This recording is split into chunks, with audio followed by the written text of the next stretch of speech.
Continuei confuso quando li Hebreus 6, 19 e 20. Ali diz que Jesus entrou além do véu. Não seria no lugar santíssimo? Ou seja, quando a gente fala de Hebreus 9 ali, dá a entender que Jesus subiu no santuário celestial, quando Jesus ressuscitou e ascendeu ao céu, ele foi para o santuário celestial, onde começou o juiz investigativo, e ele está ali. Só que em Hebreus 6,19, vamos até ler aqui, dá a entender que Jesus já entrou no Santo dos Santos. Vamos ver o que está escrito aqui em Hebreus 6, 19 e 20, que diz o seguinte: essa esperança mantém segura firme a nossa vida, assim como a âncora mantém seguro o barco. Ela passa pela cortina do templo do céu e entra no lugar santíssimo celestial. Foi lá que, para o nosso bem, Jesus entrou antes de nós, e ele se tornou para sempre o grande sacerdote na ordem do sacerdócio de Melquisedeque.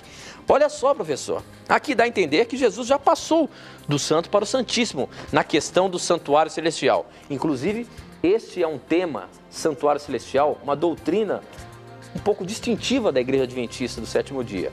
Ela apresenta o santuário celestial como também fazendo parte do nosso plano da redenção, não é isso, professor? É isso mesmo.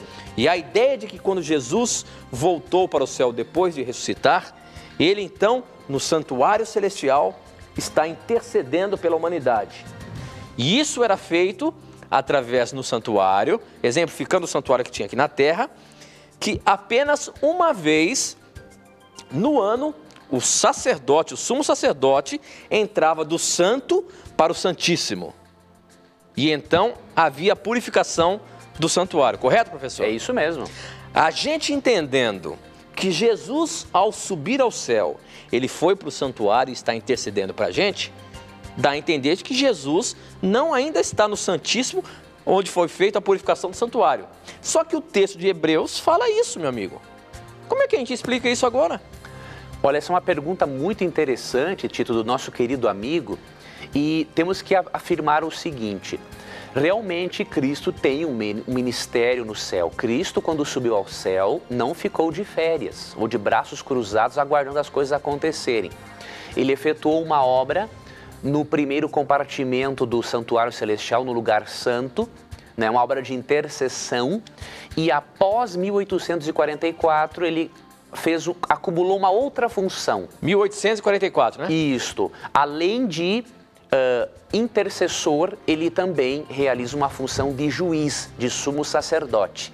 Agora, nós não temos como dizer, com base em Hebreus 6, 19 e 20, que Cristo entrou diretamente no lugar santíssimo depois que subiu ao céu e que ficou lá, pelo seguinte: a palavra véu, no grego, vem de um termo grego que é o termo katapetasma, um termo bem esquisito, mas essa palavra véu, ela se refere a 3 tipos de véu no santuário. Se refere ao véu de entrada ao pátio do santuário, ao véu de entrada para dentro do santuário e ao véu que separava o lugar santo do Santíssimo. Então, dizermos a qual dos véus se refere Hebreus 6,19 é muito complicado. Por quê? Porque o propósito do autor de Hebreus não é este.